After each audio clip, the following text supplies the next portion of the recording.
नमस्कार दोस्तों, स्वागत है आपका फिर से बीपीएस क्लासेज पे। हम प्लांट फिजियोलॉजी में वाटर रिलेशनशिप पढ़ चुके थे। इसके अलावा हमने वहाँ पे पढ़ लिया था प्लांट ग्रोथ एंड हार्मोन। इसका मतलब फिजियोलॉजी के अपने 2 चैप्टर यहाँ पर समाप्त हो चुके थे। 2 चैप्टर फिजियोलॉजी में और बाकी है, फोटोसिंथेसिस और रेस्पिरेशन। आज हम पढ़ेंगे फोटोसिंथेसिस। सबसे पहले फोटोसिंथेसिस की इस क्लास में हम पढ़ेंगे फोटोसिंथेसिस का इतिहास या फिर हिस्ट्री। ठीक है, चलो एक ब्रीफ रिव्यू इसका लेंगे। फोटोसिंथेसिस की हिस्ट्री में क्या क्या कौन कौन साइंटिस्ट हुए और उन्होंने क्या क्या कंट्रीब्यूट किया है इस फोटोसिंथेसिस को समझाने के लिए, उसके अलग अलग एलिमेंट को समझाने के लिए। ठीक है, तो सबसे पहले शुरुआती दौर से चलते हुए हम लेटेस्ट जो अभी तक रिसेंटली खोज हुई है वहाँ तक चलेंगे। उसके बाद हम एक स्टेप बाय स्टेप 2-3 क्लास में फोटोसिंथेसिस को समझेंगे। बड़ा चैप्टर है और सबसे इम्पोर्टेंट चैप्टर है। बीइंग अ एग्रीकल्चर स्टूडेंट आपको फोटोसिंथेसिस आना चाहिए। ठीक है, चलो तो स्टार्ट करते हैं। सबसे पहले एरिस्टोटल और थियोफ्रेस्टस। आप जानते हैं एरिस्टोटल को हम अरस्तु के नाम से जानते हैं। ठीक है, अरस्तु के नाम से जानते हैं एरिस्टोटल को, और इसको father of biology, father of zoology भी बोला जाता है। दूसरा साइंटिस्ट इसी के साथ थियोफ्रेस्टस, इसको फादर ऑफ बॉटनी यानी कि वनस्पति शास्त्र का जनक। इन दोनों ने क्या बताया शुरुआती दौर में फोटोसिंथेसिस के बारे में, दोनों के बारे में, कि इन्होंने सबसे पहले बताया कि जो प्लांट है, प्लांट अपना भोजन कहाँ से लेता है? वो सोइल से लेता है। सोइल में जो सड़ी गली पत्तियाँ होती है या कोई भी डेब्रिस होता है वो सब सड़ जाता है सोइल के साथ, तो एक ऐसा एमोर्फस पदार्थ बनाता है जिसको हम ह्यूमस बोलते हैं। ह्यूमस आप अच्छी तरह परिचित होंगे। तो इन्होंने बोला कि प्लांट अपना भोजन ह्यूमस से लेता है, यानी सोइल ह्यूमस से ग्रहण करता है। ठीक है, इतनी सी बात। हालांकि ये बात गलत है। आपको पता है फोटोसिंथेसिस में भोजन कैसे बनता है, थोड़ा सा हल्का सा आइडिया होगा, बाकी डिटेल में पढ़ेंगे सही। तो अरस्तु और थियोफ्रेस्टस ने सबसे पहले बताया था कि प्लांट अपना भोजन किससे लेता है? ह्यूमस से लेता है। और उन्होंने एक बात बोली कि सोइल ह्यूमस जो होता है वही इसका ओनली सोर्स है प्लांट न्यूट्रिशन का। ठीक है, तो इस जो बात है only source of plant nutrition, soil humus is only source of plant nutrition, इसको बोलते हैं ह्यूमस सिद्धांत। तो ये आपको बस ज़्यादा याद नहीं रखना, बस इतना याद रखना, ह्यूमस सिद्धांत किसने दिया था? ह्यूमस सिद्धांत किसने दिया था? एरिस्टोटल और थियोफ्रेस्टस इसको मानते थे, जो कि गलत है, लेकिन फिर भी कभी पूछ लेते हैं कि ह्यूमस थ्योरी गिवन बाय, तो एरिस्टोटल और थियोफ्रेस्टस। ठीक है, इसी क्रम में नेक्स्ट साइंटिस्ट ओन हेलमोंट, इसका नाम आपने एग्रोनॉमी में सुना होगा। इन्होंने बताया कि आप जो कह रहे हो सोइल ह्यूमस से लेता है प्लांट अपना भोजन, वो बात में नहीं मानता। इन्होंने एक नई टर्म दी है कि जो भोजन बनता है प्लांट में उसका अधिकतर भाग कहाँ से आता है? वाटर से। इन्होंने बोला कि जल से आता है, सोइल से तो आता ही है। मतलब भोजन, प्लांट भोजन कहाँ से लेता है? सोइल से लेता है, लेकिन ज़्यादातर पार्ट किससे आता है? जल से आता है। तो इन्होंने सोइल वाटर थ्योरी का प्रतिपादन किया, सोइल वाटर सिद्धांत का भी प्रतिपादन इन्होंने किया था। बस ये 2 साइंटिस्ट अपने अपने तुक्के के अनुसार चल रहे हैं, क्योंकि बड़े साइंटिस्ट हैं, बड़े लोगों की कोई सी भी बात लिखनी होती है। बस इतना सा है कि इन्होंने बहुत योगदान है पूरी बायोलॉजी में। तो उस टाइम पे जब इतनी ज़्यादा एडवांस स्टडीज़ नहीं थी, उस टाइम पे इतना बोलना भी काफ़ी होता था और इनको कंसिडर किया जाता है, केवल हिस्ट्री के परिहास में कंसिडर किया जाता है, ऐसा नहीं कि ये सही है। ठीक है, तो अरस्तु और थियोफ्रेस्टस ने ह्यूमस थ्योरी दी, जिसमें बताया गया कि सोइल से भोजन आता है और एकमात्र सोर्स क्या है? मृदा है।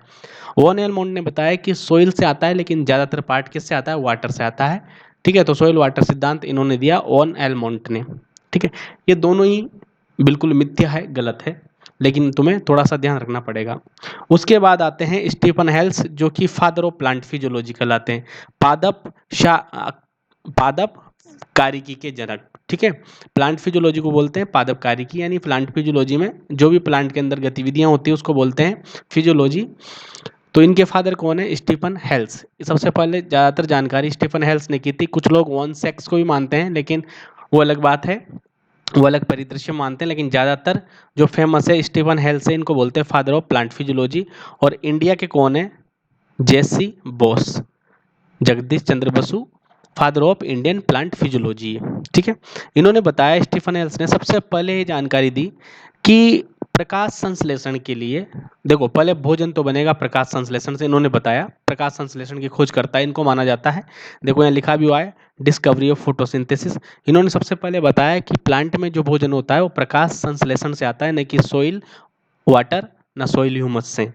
इसलिए इनको फादर ऑफ प्लांट फिजियोलॉजी और डिस्कवरर ऑफ फोटोसिंथेसिस भी माना जाता है। और इन्होंने बताया कि पौधे के लिए भोजन बनाने के लिए फोटोसिंथेसिस जरूरी है, और फोटोसिंथेसिस के लिए CO2 और लाइट दोनों जरूरी है। CO2 और लाइट दोनों जरूरी है, जब जाके फोटोसिंथेसिस होगा। ठीक है, नेक्स्ट साइंटिस्ट यहाँ पे आएगा प्रिस्टले, जोसेफ प्रिस्टले। इन्होंने सबसे पहले बताया कि जो पौधे होते हैं वो वायु को शुद्ध करते हैं, यानी कि अशुद्ध वायु को क्या करते हैं? शुद्ध करते हैं पौधे। तो ये बात बिल्कुल सही है, ये हमको भी पता है कि पौधे क्या है? अशुद्ध वायु को शुद्ध करते हैं। मतलब वायु में से CO2 का मात्रा ज़्यादा होना मतलब अशुद्ध होना, और O2 छोड़ना इसका मतलब शुद्ध करना। CO2 को किस में कन्वर्ट करना? O2 में। ये किसने बताया? प्रिस्टले ने बताया इनको। और इनको जो ऑक्सीजन, जो प्राणवायु है, ऑक्सीजन के खोजकर्ता भी माने जाते हैं प्रिस्टले को, जो कि 1974 में इन्होंने की थी। अब इन्होंने ऐसा क्यों बताया? इन्होंने एक प्रयोग किया जिसको बोलते हैं बेलजार एक्सपेरिमेंट।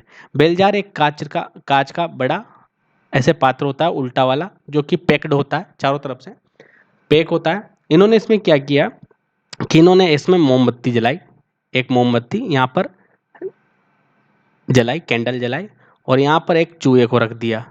क्या रख दिया? चूहे को यहाँ पर रख दिया। तो ये तो माइस है, ठीक है, और ये क्या है? वैक्स वाली मोमबत्ती है।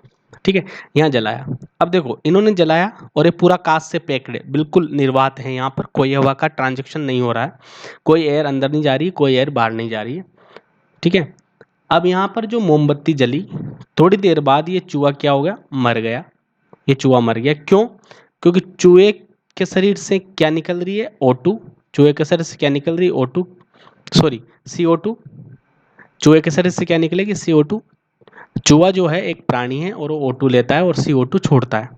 तो चूहे ने जो इस पात्र के अंदर उपस्थित थी O2 वो ली, पहले से उपस्थित थी वो ली, अब तो कोई आएगी नहीं क्योंकि कांच का पात्र है तो कोई भी एयर का ट्रांजैक्शन नहीं होगा।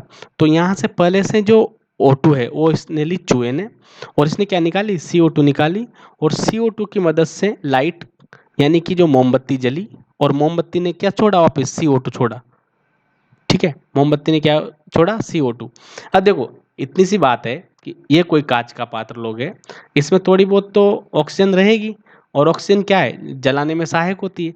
तो ये मोमबत्ती जली और चूहे ने सांस ली, तो इन दोनों का कंजप्शन O2 है। क्या है?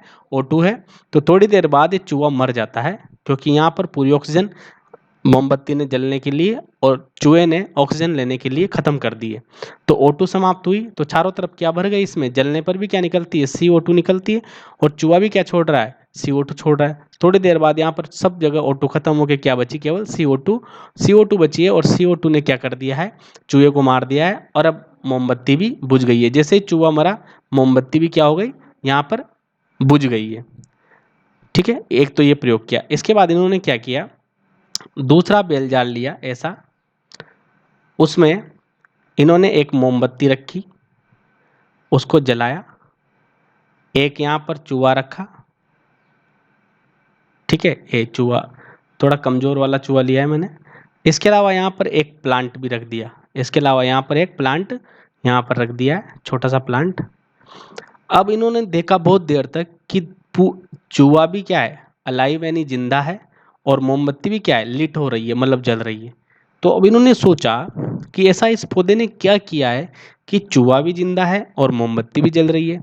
इसका मतलब यहाँ पर जो ऑक्सीजन थी, यहाँ पर जो ऑक्सीजन थी वो चूहे ने ली, O2 लिया सांस लेने के लिए, और चूहे ने क्या छोड़ी? CO2 छोड़ी, और CO2 किसने ली? प्लांट ने ली।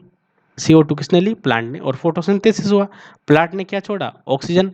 ऑक्सीजन छोड़ा तो ऑक्सीजन से ये मोमबत्ती भी जलती रहेगी और ये चूहा भी जीवित रहेगा। अर्थात जो प्लांट है, जो वातावरण की CO2 को किस में बदल रहा है, O2 में। यहाँ पर ये हो गई ऑक्सीजन की खोज।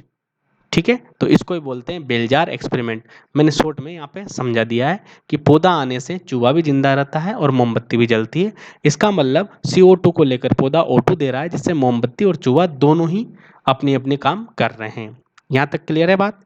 चलो नेक्स्ट साइंटिस्ट हम पढ़ेंगे John engine house. John engine house, इन्होंने क्या बताया? इन्होंने सबसे पहले देखा कि जो पौधे में प्रकाश संश्लेषण हो रहा है, पौधे में प्रकाश संश्लेषण हो रहा है, उसमें लाइट का इम्पोर्टेंस इन्होंने बताया। सबसे पहले क्या बताया? लाइट का इम्पोर्टेंस इन्होंने बताया। देखो, और पौधे के जो हरे भाग है, पौधे के हरे भाग वो प्रकाश, यानी प्रकाश संश्लेषण के लिए पौधे का हरा भाग और प्रकाश दोनों जिम्मेदार है, इन्होंने बताया। इंपॉर्टेंस ऑफ लाइट और ग्रीन कलर के बारे में जॉन इंजनहाउस ने बताया।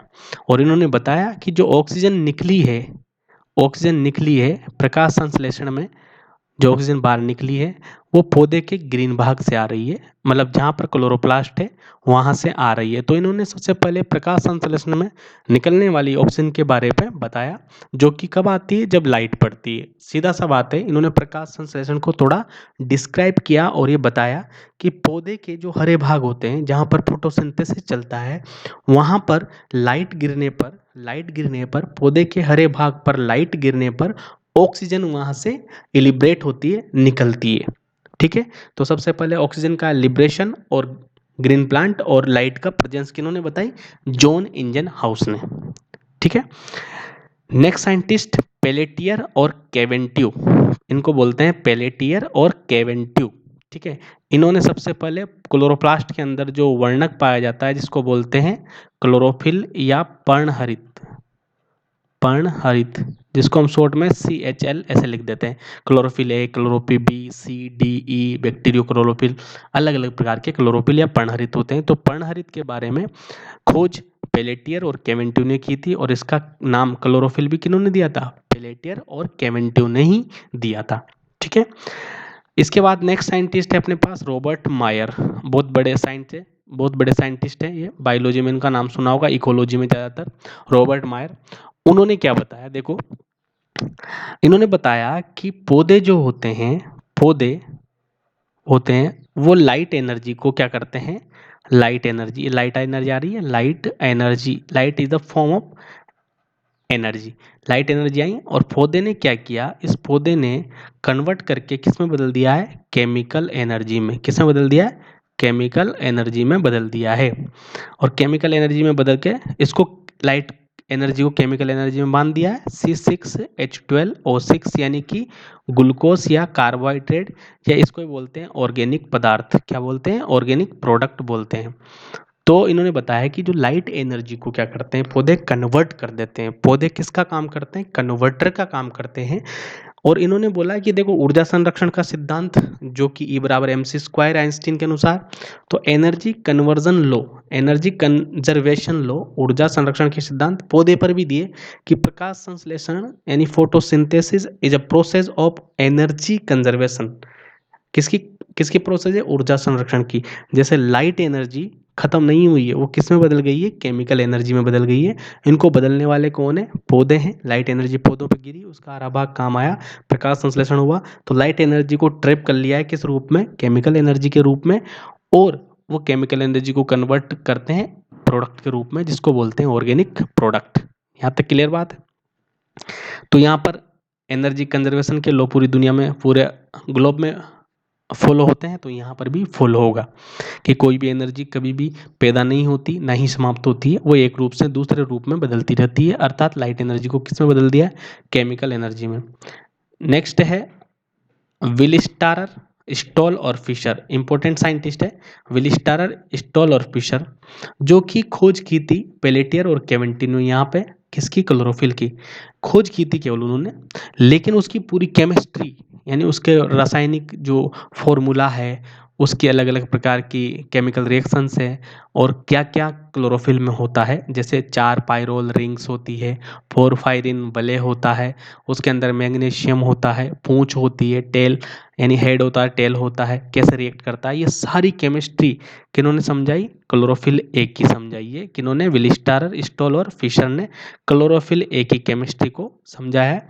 इसके लिए इतनी बड़ी खोज थी, इसके लिए इसको नोबेल प्राइज भी मिला है।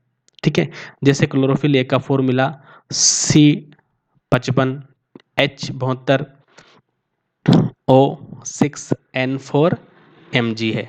ठीक है, तो इन्होंने बताया कि क्लोरोफिल ए का फॉर्मूला ये होता है, और इसमें 4 फाइटोल पूंछ होती है, पाइरोल वलय होती है। इनका कोर एलिमेंट क्या होता है, मैग्नीशियम होता है क्लोरोफिल का। ठीक है, इसकी कमी से क्लोरोफिल नहीं बनता, तो क्लोरोसिस हो जाता है। ऐसा इसका बनने का प्रोसेस और उसकी पूरी केमिस्ट्री विलिस्टारर और स्टॉल ने यहाँ पर हमको समझाई, इसलिए इसको नोबेल पुरस्कार भी यहाँ पर अवार्ड दिया गया है, विलिस्टारर और स्टॉल और फिशर को। अब देखो नेक्स्ट साइंटिस्ट जो कि इंपॉर्टेंट है, हम पढ़ेंगे भी सही आगे, एंजलमैन या एंगलमैन बोल सकते हो, एंजलमैन। एंजलमैन का कार्यात्मक स्पेक्ट्रम। स्पेक्ट्रम क्या होता है, जैसे मान लो लाइट जो है, विजिबल लाइट, विजिबल लाइट कहाँ से कहाँ होती है, 400 से 700 नैनोमीटर तक। ठीक है, ये विजिबल लाइट है, मतलब इतनी इनकी लैम्डा यानी तरंग दैर्ध्य है। इतनी तरंग दैर्ध्य की लाइट को हम क्या बोलते हैं, व्हाइट लाइट, सूर्य का प्रकाश, या फिर दृश्य विकिरण। तो ये पूरा स्पेक्ट्रम है, जैसे 400 नैनोमीटर, 450 नैनोमीटर, 500 नैनोमीटर, ऐसे करके 700 नैनोमीटर, तो ये पूरी रेंज है, इसको बोलते हैं स्पेक्ट्रम। इसमें देखो वॉयलेट, इंडिगो, ब्लू, ब्लू, ठीक है, ग्रीन, येलो, ऑरेंज और रेड, ऐसा होता है, आपने पढ़ा होगा विबग्योर। सबसे पहले 400 पर वॉयलेट, फिर 450 इंडिगो, ब्लू 500, 550 पर ग्रीन, येलो 600, ऑरेंज 650, रेड 750 से 700 या 750। तो ये इनकी नैनोमीटर की रेंज है। इन जैसे वॉयलेट जो कलर होगा वो 400 नैनोमीटर तरंगदैर्ध्य पे, और रेड जो कलर होगा वो लगभग 700 750 तक नैनोमीटर तक तरंगदैर्ध्य पर होता है, मतलब इनकी कलर की वेवलेंथ है, तरंगदैर्ध्य।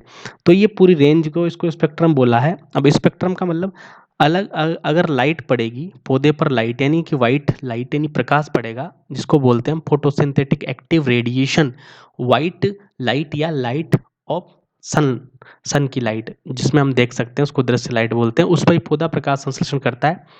X rays, gamma rays, microwaves, radio waves, ठीक है, इन पर प्रकाश संश्लेषण नहीं होता है, केवल विजिबल लाइट में ही प्रकाश संश्लेषण होता है, जिसकी रेंज 400 से 750 नैनोमीटर तक हो सकती है, जिसको हम PAR फोटोसिंथेटिक एक्टिव रेडिएशन भी बोलते हैं।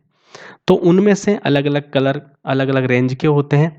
अब वायलेट वाली रेंज गिरेगी पौधे पर, तो उस पर क्या प्रभाव पड़ेगा, इंडिगो वाली, रेड वाली, तो इससे फोटोसिंथेसिस पर अलग अलग लाइट का क्या प्रभाव पड़ेगा, इसको बोलते हैं एक्सन स्पेक्ट्रम। प्रकाश की तरंगदैर्ध्य का किस पर, पौधे पर या प्रकाश संश्लेषण पर क्या प्रभाव पड़ता है, इसको बोलते हैं एक्सन स्पेक्ट्रम। तो एंजलमैन ने सबसे पहले एक्सन स्पेक्ट्रम को समझाया था, और इन्होंने बोला था कि रेड लाइट का जो होता है एक्शन सबसे ज़्यादा होता है, और इसके बाद ब्लू लाइट का होता है। ठीक है, और याद रखना ग्रीन लाइट जो होती है वो फोटोसिंथेसिस में सबसे कम योगदान देती है, ग्रीन लाइट में फोटोसिंथेसिस बंद हो जाता है। रेड लाइट में फोटोसिंथेसिस सबसे ज़्यादा होता है, प्रोडक्ट सबसे ज़्यादा बनता है, उसके बाद दूसरे नंबर पर ब्लू लाइट होती है। ठीक है, तो प्रकाश संश्लेषण में लाल प्रकाश जो होता है, विजिबल लाल प्रकाश जो होता है, वो सबसे ज़्यादा एक्शन देता है, और उसके बाद ब्लू वाला देता है, सबसे कम देता है ग्रीन लाइट।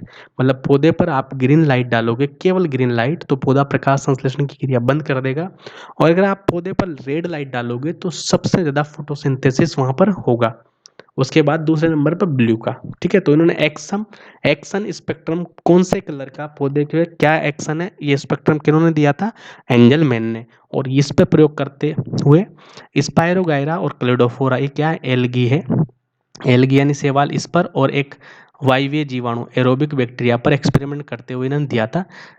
इसको सिद्ध करने के लिए इन्होंने एक्सपेरिमेंट किया था स्पायरोगायरा या क्लेडोफोरा शैवाल पर, और एरोबिक बैक्टीरिया मतलब जो O2 लेकर सांस लेते हैं उन बैक्टीरिया पर क्या किया था, एंगलमैन ने प्रयोग किया था। यहाँ तक बात समझ में आई? ये वाला मैं दोबारा में समझाऊंगा आपको। अभी अगर इतना सा याद रख लो कि एक्शन स्पेक्ट्रम किसका ज़्यादा है, रेड कलर का ज़्यादा है, एंगलमैन ने बताया था। इसके अलावा इन्होंने आगे और बताया था कि ब्लू का सबसे ज़्यादा अवशोषण होता है। तो ये तो एक्शन स्पेक्ट्रम के बारे में बताया। एक और इसके बाद एक स्पेक्ट्रम आया, उसको बोलते हैं एब्जॉर्प्शन स्पेक्ट्रम। वो ब्लू का सबसे ज़्यादा होता है, मतलब पौधा ब्लू कलर को सबसे ज़्यादा ग्रहण करता है। और सबसे ज़्यादा कार्य कब करता है पौधा प्रकाश संश्लेषण का, रेड लाइट में। तो अवशोषण में ब्लू और क्रियात्मक एक्शन में रेड, ये दोनों बातें आपको याद रखनी है। हालांकि आगे और आएगा तो मैं और समझा दूंगा। Next scientist F Blackman. Blackman Blackman ने प्रकाश संश्लेषण में दो भी क्रियाएं बताई। उन्होंने बोला कि जो फोटोसिंथेसिस होता है वो दो भी क्रियाओं में चलता है, लाइट रिएक्शन में और डार्क रिएक्शन में। पहले लाइट होती है, फिर क्या होती है, डार्क। डार्क और लाइट दोनों लाइट में ही होती है, यानी डार्क रिएक्शन अंधेरे में नहीं होती, लाइट में होती है, लेकिन इनडायरेक्ट रूप से लाइट पे डिपेंड रहती है, इसलिए इसको डार्क बोलते हैं। तो फोटोसिंथेसिस की दो के फोटोकेमिकल रिएक्शन, एक तो लाइट रिएक्शन और एक डार्क रिएक्शन, किन्होंने बताई, ब्लैकमैन ने। तो ब्लैकमैन ने फोटोसिंथेसिस के दो चरण बताए कि हम भी वैसे पढ़ेंगे, लाइट और डार्क रिएक्शन, उसमें सब कुछ कवर हो जाएगा। तो ये बताने वाले कौन थे, ब्लैकमैन थे। इन्होंने प्रकाश संश्लेषण के दो चरण बताए कि देखो प्रकाश संश्लेषण दो चरणों में होता है। पहले होता है लाइट रिएक्शन यानी प्रकाशिक अभिक्रिया, दूसरा होता है अप्रकाशिक यानी डार्क रिएक्शन। ठीक है। और इन्होंने सीमा कारक कारकों का सिद्धांत जिसको बोलते हैं लॉ ऑफ लिमिटिंग फैक्टर भी इन्होंने दिया। ठीक है। 1905 में लॉ ऑफ लिमिटिंग फैक्टर आया। इन्होंने बताया कि अभिक्रिया में भाग लेने वाले सभी अभिकर्मों को, जैसे मान लो कोई भी क्रिया चल रही है उसमें बहुत सारी चीजें भाग ले रही है, तो जो सबसे कम यूज होने वाला होगा, सबसे कम यूज होने वाला होगा पदार्थ, मतलब जिसकी आवश्यकता सबसे कम पड़ रही है, वो क्या करेगा, वो अभिक्रिया को सबसे ज्यादा प्रभावित करेगा और उस अभिक्रिया का सीमा कारक कहलाएगा, सीमा कारक कहलाएगा। अगर वो नहीं होगा तो अभिक्रिया रुक जाएगी, ज्यादा हो गया तो प्रभावित होगी, कम हो गया तो प्रभावित हो गया, इसलिए इसको लिमिटिंग फैक्टर बोलते हैं। जैसे मान लो सब्जी बनाने में पानी, सब्जी, ऑयल, ये सब लगते हैं, लेकिन उसमें नमक भी लगता है। लेकिन नमक क्या है, लिमिटिंग फैक्टर है। उसको कम कर दोगे तो दिक्कत है, ज़्यादा कर दोगे दिक्कत है, और नहीं करोगे तो दिक्कत है। पूरी सब्जी को कौन डिपेंड करता है, नमक पे डिपेंड करती है। आप पानी ज़्यादा कम कर सकते हो, वो सीमा कारक नहीं है। आप सब्जी ज़्यादा कम कर सकते हो, वो भी सीमा कारक नहीं है। हल्दी, मिर्ची, धनिया, पुदीना सब ज़्यादा और कम कर सकते हो, वो ज़्यादा सीमा कारक नहीं है, उससे ज़्यादा फर्क नहीं पड़ेगा। लेकिन नमक अगर ज़्यादा और कम कर दिया तो पूरी अभिक्रिया में, पूरी अभिक्रिया का स्वरूप बदल जाएगा, जैसे सब्जी का स्वरूप बदल जाता है। उसी टाइम उसी उसी बेस पर मैंने समझा दिया आपको, अब जिंदगी भर याद रहेगा मुझे लगता है। लिमिटिंग फैक्टर नमक है यहाँ पर। ठीक है। और यही एक सिद्धांत 1840 में लिबिंग ने भी दिया था, लॉ ऑफ मिनिमम। वो भी सेम सिद्धांत है, दोनों की बात एक ही है, आप दोनों को एक ही समझो। लिबिंग को याद करना लॉ ऑफ मिनिमम, और इनको याद करना लिमिटिंग फैक्टर्स हैं। ठीक है। तो ब्लैकमैन का लिमिटिंग फैक्टर और लिबिंग का लॉ ऑफ मिनिमम दोनों एक ही हैं। वो दोनों उसी कारक पर डिपेंड करते हैं जो कि सभी क्रिया में सबसे ज़्यादा, सबसे कम यूज होता है, सबसे कम मात्रा में यूज होता है, जो कि सबसे ज़्यादा फर्क डालता है किस पर, अभिक्रिया पर। समझ में आ गया? चलो वारबर्ग इफेक्ट पढ़ते हैं। वारबर्ग नामक साइंटिस्ट ने क्या बताया कि ब्लैकमैन ने जो दिया है, ब्लैकमैन ने क्या बोला था कि दो अभिक्रियाएं होती, लाइट रिएक्शन और डार्क रिएक्शन, किसमें, फिर फोटोसिंथेसिस में। तो उसका ही प्रायोगिक सत्यापन किसने किया, वारबर्ग ने किया। प्रायोगिक सत्यापन किसने किया, वारबर्ग ने, कि हाँ होता है, लाइट होती है और डार्क होती है, हमने देखा है प्रयोग कर कर। किस पर, इन्होंने भी एक सवाल प्रयोग किया था। ठीक है। उन्होंने प्रयोग किया और उन्होंने बताया कि मैंने जब लाइट को लगातार दिया, पौधे पर किसी लाइट को यानी दृश्य प्रकाश को लगातार डाला, और मैंने फोटोसिंथेसिस रिकॉर्ड किया, उसके अलावा मैंने पौधे में फ्लैश लाइट दी, फिर बंद कर ली, फिर फ्लैश लाइट दी, फिर बंद कर ली, मतलब इंटरमिटेंट, रोक रोक के लाइट देना। एक बार पौधे को लाइट में रखा, फिर थोड़ी देर अंधेरा कर दिया, फिर लाइट में रखा, फिर थोड़ी देर अंधेरा कर दिया, उसमें भी फोटोसिंथेसिस को रिकॉर्ड किया। तो इन्होंने पाया कि लाइट रिएक्शन में क्या होता है, एनर्जी जब बनती है तो लगातार पड़ने वाली लाइट से ज़्यादा एनर्जी बनती है अगर आप टुकड़ों में लाइट दोगे, इंटरमिटेंट लाइट दोगे, बार बार जलाओगे बुझाओगे, तो ज़्यादा प्रोडक्ट फोटोसिंथेसिस में प्राप्त होता है। ऐसा क्यों होता है वो आगे मैं समझा दूंगा, लेकिन यहाँ भी बता देता हूँ कि जब हम लगातार कोई रिएक्शन करते हैं तो उसके प्रोडक्ट लगातार बनते रहते हैं और जगह सीमित होती है, तो जो प्रोडक्ट बनता है तो प्रोडक्ट ज़्यादा बनता है और वहाँ से निकलता नहीं है, उसका ट्रांसपोर्टेशन नहीं होता, तो प्रोडक्ट इनिबिशन हो जाता है, उत्पादन सांद्रता का संदमन, उत्पादन संदमन हो जाता है। मतलब अगर आप ज़्यादा प्रोडक्ट बनाते रहोगे और उसकी मार्केट में नहीं लोगे तो फैक्ट्री में प्रोडक्ट भर जाएगा, तो फैक्ट्री को लगेगा कि प्रोडक्ट कम बनाना चाहिए ताकि ये माल निकल जाए, पहले यहाँ से जो बनाए पहले ये तो निकले। अगर फैक्ट्री में बन रहा है और रातों रात जा रहा है, बन रहा है और रातों रात जा रहा है, तो आपको लगेगा कि फैक्ट्री में उत्पादन की और जरूरत है। यही कॉन्सेप्ट किस पे लागू होता है? फोटोसिंथेसिस पर। आप लगातार लाइट दोगे तो लाइट रिएक्शन लगातार चलती रहेगी और लगातार प्रोडक्शन में ग्लूकोज बनता रहेगा, ग्लूकोज इतना बन जाएगा वहाँ जमा हो जाएगा, जमा होने के कारण पौधा नया ग्लूकोज बनाने में ढिलाई बरतेगा, वो धीरे धीरे रिएक्शन करेगा, तो क्या होगा? उत्पादन से संदमन हो गया। लेकिन आप लाइट बंद कर दोगे, चालू कर दोगे, बंद कर दोगे, चालू कर दोगे, फ्लैश लाइट दोगे, इंटरमिटेंट लाइट दोगे, तो पौधे को थोड़ा टाइम मिल जाएगा प्रोडक्ट को निकालने में, तो वो जल्दी जल्दी रिएक्शन करेगा और जल्दी जल्दी प्रोडक्ट बनाएगा। ठीक है, तो वारबर्ग ने इंटरमिटेंट या फ्लैश लाइट एक्सपेरिमेंट देकर ब्लैकमैन की लाइट और डार्क रिएक्शन को क्या किया है? प्रूव किया है। ठीक है, नेक्स्ट एमर्सन और अर्नोल्ड, दो साइंटिस्ट हैं, एमर्सन और अर्नोल्ड। इन्होंने बताया कि लाइट रिएक्शन में, देखो इन्होंने दो रिएक्शन बताई थी, लाइट और डार्क, लेकिन इन्होंने किसका वर्णन किया? केवल लाइट रिएक्शन, फोटोसिंथेसिस की जो लाइट रिएक्शन में इन्होंने बताया कि लाइट रिएक्शन में भी दो भाग होते हैं, एक होता है चक्रीय और एक होता है अचक्रीय, यानी साइक्लिक ईटीएस और नॉन साइक्लिक ईटीएस। मैं आगे बताऊंगा पूरा, अभी आप इतना याद रखो कि इन्होंने लाइट रिएक्शन के अंदर भी दो अभिक्रियाएं, दो फोटोकेमिकल रिएक्शन की खोज की है। एक कौन सी? साइक्लिक ईटीएस, साइक्लिक ईटीएस, और एक है अपने पास नॉन साइक्लिक ईटीएस। ये आपने पढ़ा होगा, ये लाइट रिएक्शन के पार्ट हैं। लाइट रिएक्शन भी दो पार्ट में होती है, प्रकाश संश्लेषण दो पार्ट में होता है, लाइट और डार्क में, और लाइट खुद दो पार्ट में होती है, साइक्लिक ईटीएस और नॉन साइक्लिक ईटीएस। और cyclic ETS non cyclic ETS को फोटोकेमिकल रिएक्शन बोलते हैं, जो कि लाइट रिएक्शन के पार्ट है, और इनका वर्णन किया था एमर्सन और अर्नोल्ड ने। और इन्होंने बताया कि ये दो भाग होते हैं लाइट रिएक्शन में, साइक्लिक और नॉन साइक्लिक ईटीएस। ठीक है, और इन साथ साथ इन्होंने बताया कि दोनों जो भाग है, साइक्लिक ईटीएस और नॉन साइक्लिक ईटीएस, ये क्या करते हैं? दो फोटो सिस्टम पर आधारित होते हैं, दो फोटो सिस्टम पर आधारित होते हैं, जिनको बोलते हैं पीएस फर्स्ट या P700, एक होता है पीएस सेकेंड या P680। ठीक है, ये नैनोमीटर है, ये बाद में, ये तो डिटेल में पढ़ना ही है, अभी केवल आप इतना याद रख लो कि पीएस फर्स्ट और पीएस सेकंड, यानी फोटो सिस्टम फर्स्ट और फोटो सिस्टम सेकंड के बारे में किन्होंने बताया? एमर्सन एंड नोल्ड ने, जो कि लाइट रिएक्शन के दो पार्ट होते हैं, साइक्लिक ईटीएस और नॉन साइक्लिक ईटीएस में पार्टिसिपेट करते हैं। इन्होंने इसके अलावा लाल पतन प्रभाव और इमर्सन का संवर्धी प्रभाव भी बताया, रेड ड्रॉप और इमर्सन इन्हांसमेंट इफेक्ट भी बताया। किन्होंने? एमर्सन और अर्नोल्ड ने। तो लाल पतन और इमर्सन इन्हांसमेंट इफेक्ट किन्होंने बताया? एमर्सन और अर्नोल्ड ने। जब मैं आपको ईटीएस, साइक्लिक ईटीएस और नॉन साइक्लिक ईटीएस की डिटेल पढ़ाऊंगा, तब वहाँ पर मैं रेड ड्रॉप और इमर्सन इन्हांसमेंट इफेक्ट आपको बहुत अच्छी तरह समझाऊंगा, जो कि आपको बहुत ही आसानी से समझ में आ जाएगा। मेरा उद्देश्य यहाँ पर ऐसा है कि जब मैं वहाँ पर आपसे बोलूँ कि देखो लाइट रिएक्शन में दो रिएक्शन होती है, cyclic ETS, non cyclic ETS, तो आप तुरंत आपके दिमाग में क्लिक करना चाहिए, अच्छा इमर्सन और अर्नोल्ड ने बताया था, तो सर इन्होंने रेड ड्रॉप और इमर्सन इफेक्ट भी बताया था। ये आपको वहाँ पर तुरंत क्लिक हो जाना चाहिए, बस इतना सा उद्देश्य है हिस्ट्री पढ़ने का।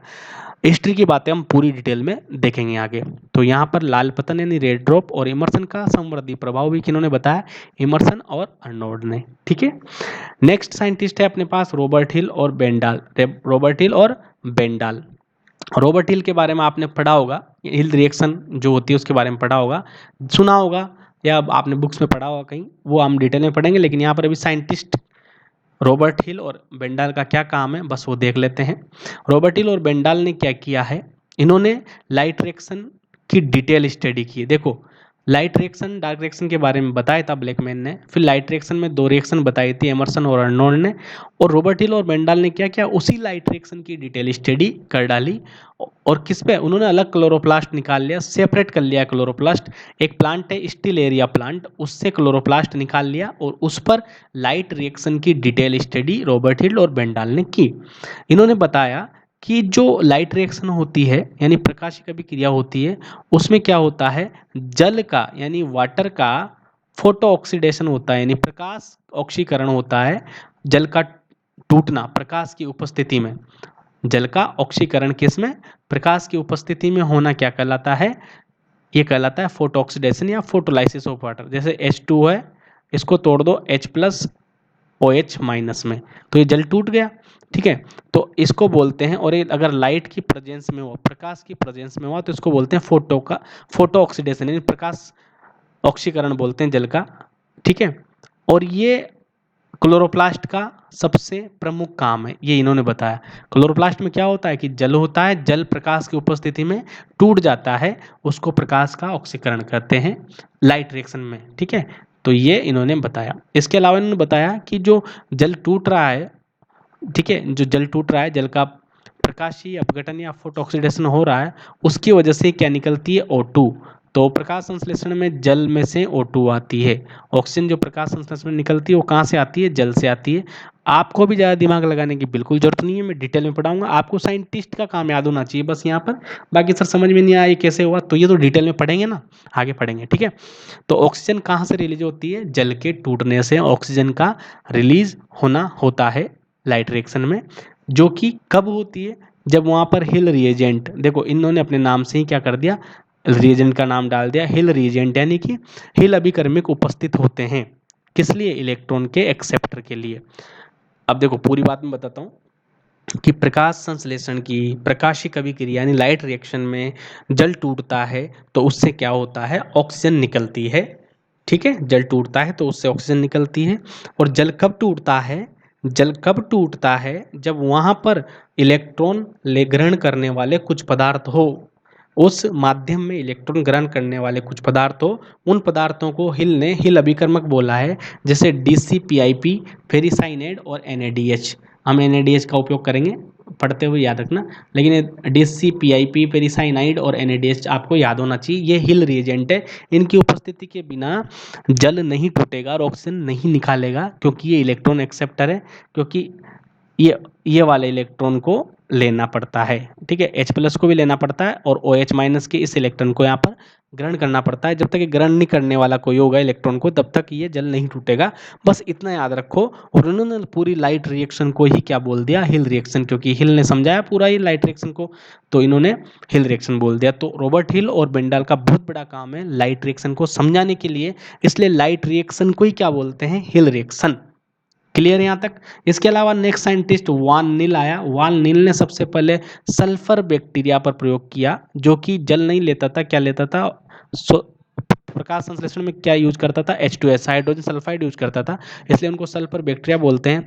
उन्होंने सल्फर बैक्टीरिया पर प्रयोग करके बोला कि जो ऑक्सीजन आती है प्रकाश संश्लेषण में, जो ऑक्सीजन निकलती है वो प्रकाश संश्लेषण में जो ऑक्सीजन निकलती है वो किससे आती है, वाटर से। तो आपसे कोई पूछे कि प्रकाश संश्लेषण में निकलने वाली ऑक्सीजन कहाँ से आई, वाटर में से आई। और सबसे पहले किसने बताया, तो वान नील ने बताया। ठीक है, और इन्होंने ये भी बताया कि जो ग्लूकोज बनता है, ग्लूकोज बनता है C6H12O6, इसमें से ये वाली ऑक्सीजन कहाँ से आई है, कार्बन डाइऑक्साइड से। सीधी सी बात ये है कि हम 6CO2 लेते हैं प्रकाश संश्लेषण में, और ना 6H2O लेते हैं। ठीक है, और यहाँ पर हम रिएक्शन करके C6H12O6 रफली बता रहा हूँ। ठीक है, अभी ज़्यादा सीरियस मत हो ना कि सर केमिकली बैलेंस कैसे हुआ नहीं हुआ। तो CO2 लेते हैं वातावरण में से, जल हम जड़ों से लेते हैं, प्रकाश की उपस्थिति होती है यहाँ पर, क्लोरोफिल की उपस्थिति होती है, उसमें हम ग्लूकोज बनाते हैं और ऑक्सीजन बाहर छोड़ देते हैं, बस यही प्रकाश संश्लेषण है। तो जो ये CO2 का ऑक्सीजन इस CO2 में है, ये तो कहाँ चली गई, ग्लूकोज में चली गई। और इस जल की जो ऑक्सीजन है वो निकलने वाली ऑक्सीजन होती है। बस इतना सा ध्यान रखना, डिटेल में मैं आपको आगे बता दूंगा कि जो निकलने वाली ऑक्सीजन है वो कहाँ से आती है, जल से। और जो ग्लूकोज में ऑक्सीजन आई है ये कहाँ से आती है, CO2 से। बस इतना ध्यान रखना। डायरेक्ट क्वेश्चन पूछेगा कि प्रकाश संश्लेषण में ग्लूकोज में ऑक्सीजन कहाँ से आई है, ग्लूकोज में उपस्थित ऑक्सीजन प्रकाश संश्लेषण में कहाँ से आई है, आपको जल जल याद इतना होता है कि आप जल लगा देते हो। तो याद रखना, क्वेश्चन पढ़ लेना कि वो किस ऑक्सीजन की बात कर रहा है, क्योंकि ऑक्सीजन ग्लूकोज में भी है और ऑक्सीजन ऐसे भी निकल रही है। तो ऑक्सीजन जो निकलती है बाहर वातावरण में, जिसको हम ग्रहण करते हैं, वो जल से आती है। जबकि जो C6H12O6 यानी ग्लूकोज में जो ऑक्सीजन है वो कहाँ से आती है, CO2 से। यहाँ पर गड़बड़ी मत करना। ठीक है, इसके बाद वान नील तो बता के चला गया इतना, लेकिन असली में जो प्रूव किया है कि वाकई ऑक्सीजन कहाँ से आती है, जल से ही आती है। ऑक्सीजन कहाँ से आती है, जल से आती है। इसका प्रायोगिक सत्यापन रूबेन हाशिद कामेन ये रूबेन और हाशिद कामेन साइंटिस्ट है। इन्होंने बताया कि नील ने जो वान नील ने बताया पूरी बात, वान नील मतलब ये जो बात बताई है कि ऑक्सीजन कहाँ से आती है, जल से। इन्होंने इसको क्या किया, एक्सपेरिमेंटल प्रूफ यानी प्रायोगिक सत्यापन किया। इन्होंने क्या किया कि C6CO2 प्लस 6H2O ग्लूको प्रकाश संश्लेषण में यूज किया और यहाँ पर बना दिया C6H12O6 प्लस ऑक्सीजन। ठीक है, तो यहाँ पर जो ऑक्सीजन लिए इन्होंने, ऑक्सीजन क्या होती है, 16 होती है, ऐसे होती है ना ऑक्सीजन, लेकिन इसका आइसोटोप क्या हो गया, समस्थानिक क्या हो गया, ऑक्सीजन 18। आइसोटोप आप केमिस्ट्री में पढ़ते हैं। ठीक है, तो ऑक्सीजन 16 नॉर्मल होती है, ये क्या होती है, नॉर्मल। और इन्होंने स्पेशली ऑक्सीजन लिए जो कौन सी ले लिए, 18 वाली, इसको बोलते हैं आइसोटोप यानी समस्थानिक। ठीक है, जिसमें ये वाला 18 है, क्योंकि नॉर्मल तो क्या होती है 16 और ये क्या है 18, तो ऑक्सीजन 18 कहाँ ले ली, जल, जल में कौन सी ले ली, ऑक्सीजन 18। और तो फिर इन्होंने क्योंकि इसमें और इसमें गड़बड़ चल रही थी कि ये वाली ऑक्सीजन जो है वो निकल कहाँ से रही है, ये वाली है या फिर ये वाली है, तो इन्होंने क्या किया, इनको अलग करने के लिए जल में जो ऑक्सीजन ली वो कौन सी ले ली, ऑक्सीजन 18, जिसको O18 बोलते हैं समस्थानिक है। और फिर यहाँ पे चेक किया तो यहाँ पर क्या आया, O18। इसका मतलब प्रूफ हो गया कि ऑक्सीजन जो निकल रही है वो जल से निकल रही है। ये O18 का आइसोटोप का इन्होंने यूज किया था रूबेन आशिद खामेन ने। यहाँ पे बात क्लियर है। इसके अलावा कैनविल और बेंसन, दो साइंटिस्ट C3 साइकिल की खोज करने वाले, कैल्विन और बेंसन, इन्होंने बताया कि जो चक्रीय पाथवे होता है डार्क रिएक्शन में, देखो मैंने बताया था कि फोटोसिंथेसिस में अपने पास दो रिएक्शन है, लाइट और डार्क। लाइट के बारे में बहुत सारी बातें हो गई, अब डार्क के बारे में बात होती है। तो उन्होंने बताया कि जो साइक्लिक पाथवे होता है या फिर डार्क रिएक्शन चलती है, डार्क रिएक्शन में जो चक्र चलता है पूरा, लाइट रिएक्शन के बाद क्या चलेगी, डार्क रिएक्शन, ये चक्र चलता है पूरा, वो किसने बताया, ब्लैकमैन ने बताया। उन्होंने बताया कि लाइट रिएक्शन में तो एनर्जी बनती है, लेकिन डार्क रिएक्शन में क्या होता है, CO2 को किस में बदल दिया जाता है, कार्बोहाइड्रेट में बदल दिया जाता है। इसको एक केल्विन बेंसन चक्र कहा जाता है। CO2 का फिक्सेशन यानी स्थिरीकरण किस में कर दिया जाता है, कार्बोहाइड्रेट में कर दिया जाता है, और इसको ही क्या बोलते हैं, डार्क रिएक्शन। ठीक है, लाइट रिएक्शन में क्या होता है, एनर्जी उत्पादित होती है, एनर्जी का प्रोडक्शन होता है, ATP NADH2 बनते हैं। इसके अलावा जल का टूटना होता है, इसके अलावा ऑक्सीजन का निकलना होता है। ठीक है, इतनी हो गई, लाइट की एनर्जी बन गई पूरी। उसके बाद डार्क रिएक्शन में क्या होता है, CO2 ग्रहण करना होता है और CO2 को जोड़ जोड़ कर क्या बनाना होता है, ग्लूकोज बनाना होता है, जिसमें लाइट रिएक्शन द्वारा उत्पादित एनर्जी काम आती है। बस इतना याद रखना कि इन्होंने पूरा के पूरा चक्र को समझाया था, डार्क रिएक्शन को समझाया ब्लैकमैन ने, और उसको और ज़्यादा अच्छे से यानी एक्सप्लेनेशन किया with reaction with pathways, kelvin और बेंसन ने। और बेंसन केल्विन दोनों साइंटिस्ट ने डार्क रिएक्शन का डिटेल स्टडी किया था। ठीक है, और एक स्टडी किस पे किया था, क्लोरेला और सिंडेस्मस सेवाल पर, क्लोरेला और सिंडेस्मस सेवाल पर। इन्होंने बताया कि डार्क रिएक्शन में CO2 को ग्रहण कर कर बनने वाला पहला पदार्थ फोस्फोग्लिसरिक एसिड होता है, जो 3 कार्बन का होता है। इसलिए इसमें प्रथम बनने वाला पदार्थ 3 कार्बन का होता है, इसलिए इसको C3 साइकिल भी बोला जाता है। तो first stable product is PGA यानी फोस्फोग्लिसरिक एसिड, और ये होता है 3 कार्बन का, इसलिए इसको C3 साइकिल ही बोलते हैं, और C3 साइकिल को ही डार्क रिएक्शन बोलते हैं। और इसको समझाया था किसने, केल्विन और बेंसन ने। और इसमें होता क्या है, CO2 का फिक्सेशन होता है और कार्बोहाइड्रेट का निर्माण होता है। इसको समझाने के लिए इन्होंने क्रोमेटोग्राफी और रेडियो आइसोटोपी का प्रयोग किया था। और यहाँ पर एक और आइसोटोप आएगा, ये ऐसे तो कार्बन कार्बन का परमाणु क्रमांक 6 और इसका बाहर क्या होता है 12, लेकिन इन्होंने क्या किया, C14 का यूज किया, कार्बन 14 का यूज किया है, कार्बन 14 का यूज किया है, रेडियो आइसोटोप का C14 का यूज किया है। नॉर्मली C12 होता है, इन्होंने किया है C14 का यूज। ठीक है, तो क्रोमेटोग्राफी और रेडियो आइसोटोपी में यूज किया है C14 का, और क्लोरेला सिंडेस्मस सेवाल पे इन्होंने प्रयोग किए थे। तो यहाँ पर याद करने वाली बात क्या हुई, लास्ट में सब भूल जाओ, क्या याद करो, केल्विन बेंसन ने क्या किया कि फोटोसिंथेसिस की डार्क रिएक्शन को समझाया, जो कि ब्लैकमैन ने बताया था शुरू में। तो उसकी डिटेल स्टडी किसने की, डार्क रिएक्शन की, केल्विन बेंसन ने। और उन्होंने बताया कि CO2 को ग्रहण करके हम क्या लेंगे, क्या बनाएंगे, कार्बोहाइड्रेट बनाएंगे। और जब कार्बोहाइड्रेट बनेगा उस प्रोसेस में पहला पदार्थ क्या बनेगा, PGA बनेगा 3 कार्बन का, इसलिए इसको C3 साइकिल भी कहते हैं। और केल्विन बेंसन ने यहाँ पर क्रोमेटोग्राफी और रेडियो आइसोटोपी का प्रयोग किया, दो तकनीकों का प्रयोग किया। और रेडियो आइसोटोप कौन सा यूज लिया, C14 का यूज किया था इसको समझाने के लिए। और किस पर प्रयोग किए थे, क्लोरेला और सिंडेस्मस सेवाल पर इन्होंने प्रयोग किए थे। यहाँ तक बात क्लियर है। इसके अलावा एक और साइंटिस्ट जो कि इंपॉर्टेंट है, हेच और स्लेक, हेच एंड स्लेक, इन्होंने क्या किया, पहली बार CO2 फिक्सेशन का नया रास्ता बताया कि CO2 अलग तरीके से भी ग्लूकोज बना सकती है। अलग रास्ते का मतलब क्या होता है कि CO2 अलग तरीके से ग्लूकोज बना रही है। गन्ने में देखा था इन्होंने कि कुछ पौधे तो प्रथम स्थायी पदार्थ तो C3 साइकिल में PGA होता है, तो इन्होंने बताया कि नहीं, इन्होंने हेच और सेलेक्ट ने बताया कि CO2 अलग तरीके से भी ग्लूकोज बना सकती है, जिसमें पहला पदार्थ क्या रहेगा, 4 कार्बन का। देखो यहाँ 3 कार्बन का था, इन्होंने बताया कि पहला पदार्थ 4 कार्बन का भी रह सकता है, जिसको बोलते हैं ऑक्जेलो एसिटिक एसिड, और 4 कार्बन का पदार्थ होने से इस साइकिल को बोलते हैं C4 साइकिल। ठीक है, C3 की जगह कौन सी साइकिल आ गई, C4 साइकिल। तो C4 चक्र को, C4 पौधों को हेच और सेलेक्ट ने समझाया है, वो कार्बन का ही फिक्सेशन का ही नया रास्ता है, जहाँ पर कार्बन से यानी CO2 से बनने वाला प्रथम पदार्थ 3 कार्बन का PGA ना होकर 4 कार्बन का ऑक्जेलो एसिटिक एसिड होता है। क्लियर है, हेच एंड सेलेक्ट आपको याद रखना, डिटेल स्टडी नेक्स्ट लेक्चर में। एक साइंटिस्ट है मोल, ठीक है, 1 मोल, उन्होंने मोल एक्सपेरिमेंट किया, मोल के प्रयोग जिनको बोला जाता है, इतिहास में इनको मोल के प्रयोग से याद रखा जाएगा, ठीक है, याद रखा जाता है। तो इन्होंने बताया कि जो फोटोसिंथेसिस होता है उसमें CO2 जरूरी ही है, essentiality of CO2 in the process of photosynthesis, photosynthesis की प्रोसेस में CO2 का ही कंपलसरी होना है, CO2 नहीं होगी तो प्रकाश संश्लेषण नहीं होगा, ये मोल एक्सपेरिमेंट में मोल ने बताया।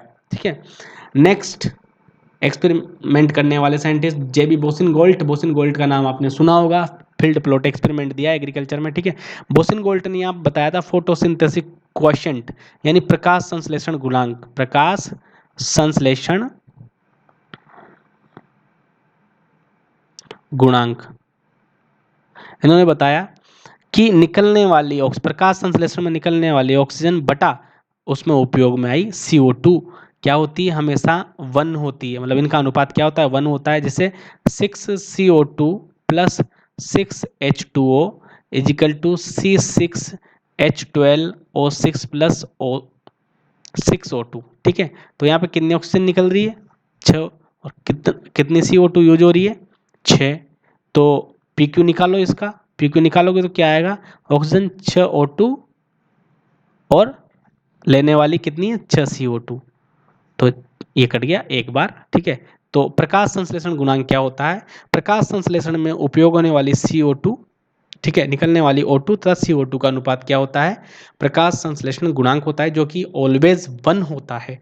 ऐसा ही आपने RQ पढ़ा होगा, RQ में इसका उल्टा होता है, वो शोषण का होता है, तो शोषण में क्या होता है, ऑक्सीजन लेते हैं और CO2 निकालते हैं, तो निकलने वाली ऊपर CO2 जाएगी, नीचे O2 जाएगी, तो वहाँ पर RQ 1 आ जाएगा ग्लूकोज का, और बनने का क्या PQ क्या है इसका। तो यहाँ पर वहाँ जब मैं शोषण पढ़ाऊंगा वहाँ RQ पढ़ाऊंगा, यहाँ मैंने पढ़ाया है PQ में RQ का उल्टा होता है, दोनों का ही मान ग्लूकोज के लिए 1 होता है, और यहाँ पर फोटोसिंथेसिस के लिए PQ का मान 1 होगा। नेक्स्ट साइंटिस्ट पार्क और बिगिंस, इन्होंने क्वांटासोम की खोज की थी। क्वांटासोम ऐसे गोलाकार इकाई होती है जिसमें बहुत सारे पिगमेंट भरे होते हैं, chlorophyll, A, B, C, carotene, ठीक है, कैरोटीन, फाइकोबिलिन से भरे होते हैं सारे वर्णक, लगभग इसमें 230 से 400 पिगमेंट भरे होते हैं, वर्णक भरे होते हैं। इसके एक समूह को क्या बोलते हैं, क्वांटासोम, जिसको फोटोसिंथेटिक की क्या बोलते हैं, क्रियात्मक इकाई भी बोला जाता है। दोस्तों यहाँ पर आपको केवल साइंटिस्ट उनका काम याद रखना है, ये लेक्चर आप एक बार देखो अच्छे से, उसके बाद फोटोसिंथेसिस जब खत्म हो जाएगा अपना, उसके बाद एक बार देखना, आपको ये सब चीज़ें लगेगी बिल्कुल ईजी, कि बोला सर ये क्या पढ़ा दिया आपने शुरू में, ये तो सब आ गया, आगे आ गया, अपने पढ़ते पढ़ते पढ़ लिया तो हमको याद है, ऐसे बोलने लग जाओगे अगर आपने फोटोसिंथेसिस पूरा पढ़ा है उसके बाद।